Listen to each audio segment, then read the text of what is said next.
Mennään sitten tällä. Joo, eli tämä oli mun aloitteeni ja hetkinen. Kiitos arvon puheenjohtajani. Esitin tässä aloitteella ihan yksinkertaisen asian, ja se on näiden alle vuodessa kehitettyjen kokeellisten rokotteiden jättäminen suosittelematta riskiryhmään kuuluville, siis terveydeltään heikommille lapsille. Ja en pysty tietenkään pakottamaan aluehallitusta toimimaan oikein, se on heidän vastuullaan, ja ymmärrän, että se on vaikeaa. Mutta ikävien mutta tarpeellisten päätösten välttelyllä sillä on kuitenkin sijaiskärsijänsä. Voidaan toki selitellä, että nämähän ovat tarpeellisia kokeellisia tuotteita pienille lapsille, jotka käytännössä koskaan eivät saa vakavaa koronaa, tai että kaikki meni korona-aikaan kuin Strömsössä, mitä kyllä epäilevät hyväuskoisetkin. Ja haluan lopettaa tämän Johannes Paavali II Evangelium Vitae-kiertokirjeessä esitettyyn huomioon. Hän viittasi abortin laajentumiseen länsimaissa ja sanoi, että voidaan puhua valtaa pitävien sodasta heikkoja vastaan. Hän kutsui sitä salaliitoksi elämää vastaan ja kirjoitti, että sen piiriin kuuluu kansainvälisiä instituutioitakin. Ja näistä instituutioista mainittakoon Gates Foundation, Gavi, Wellcome Trust ja CEPI, jotka ottivat koronakriisin aikaan valtioille kuuluvan roolin ilman siihen perinteisesti kuuluvaa vastuuta ja ryhtyivät ohjaamaan globaalia terveyspolitiikkaa. Juuri nämä samat toimijat, jotka suosittelevat lapsillemme koronarokotteita, samat rahoittajat, jotka ohjaavat kansainvälisiä suosituksia, joihin hyvinvointialuekin vastauksessaan vetoaa, juuri nämä samat ihmiset ovat vuodesta toiseen vaatineet vähemmän väestön kasvua, pienempiä perheitä, enemmän abortteja ja vähemmän ihmisiä. Onko se silloin kovin kummallista, että nämä heidän luomansa ja markkinoimansa tuotteet edistävät loppupeleissä lastemme terveyden sijaan näitä tavoitteita? Minusta se ei ole kummallista. Kiitos. Kiitokset sitten valtuutettu Puolimatka.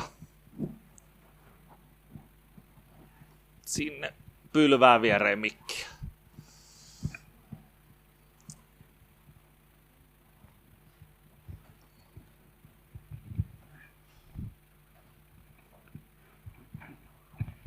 Joo, kiitos puheenjohtaja.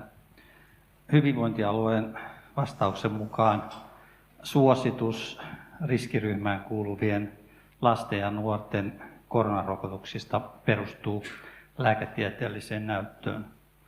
Kaltaistani maallikkoa kuitenkin hämmentää se, että merkittävät tutkijat kyseenalaistavat tämän väitteen. Esimerkiksi MIT:n professori Recep Levin mukaan, ja nyt suora lainaus, kiistattomat todisteet lisääntyvät, että mRNA-rokotteet aiheuttavat vakavia haittoja, myös kuolemia, erityisesti nuorten keskuudessa. Tämä on selvästi lääketieteellisten tuotteiden historian epäonnistunein tuote sekä tehokkuuden että turvallisuuden kannalta. Lainauksen loppu. Jos mRNA-koronarokote on tosiaan näin heikkotasoinen, niin sen suosittelu riskiryhmille on tietysti ongelmallista. Rokotussuosituksia ei tulisi antaa kevyin perustein. Emme halua joutua tilanteeseen, joka syntyi viime keväänä, kun HUSin infektioylilääkäri Asko Järvinen kritisoi ministeri Krista Kiurun päätöstä suositella 4. koronarokoteannosta näin. Ja suora lainaus. Se on puhtaasti poliittinen rokotus. Sillä rokotetaan pelkoa, ei tautia vastaan. Tässä viedään luottamus suomalaiseen rokoteohjelmaan, lääkearviointiin, poliittisiin päättäjiin ja yleensä viranomaisiin. Fimeaan on tullut koronarokotteista 6800 haittavaikutusilmoitusta, joissa ilmoitetaan vakavasta haitasta, joka on johtanut hengenvaaraan, sairaalahoitoon tai sen pidentymiseen, aiheuttanut pysyvän vamman tai toimintakyvyn laskun. Näistä 189 tapauksessa kerrotaan potilaan menehtyneen.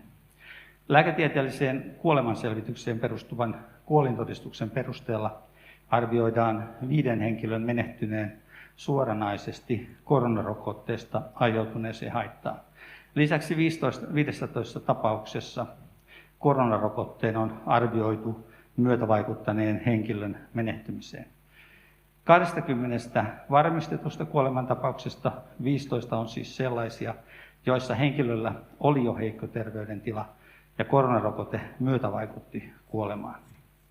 Haluamme tietysti suojella riskiryhmäläisiä koronalta, mutta samalla rokote sisältää myös vaaroja, erityisesti riskiryhmään kuuluville. Jos koronarokotusta suositellaan, tulisiko suosituksen yhteydessä kertoa rokotuksen sisältämistä riskeistä ja rokotteen heikosta tehosta, jotta riskiryhmään kuuluvat lapset ja nuoret ja heidän vanhempansa voisivat tehdä informoidun päätöksen rokotuksen osalta. Kiitos. Se oli kyllä hyvin ajoitettu kyllä tämä puheenvuoro. Seuraavana valtuutettu Lahti.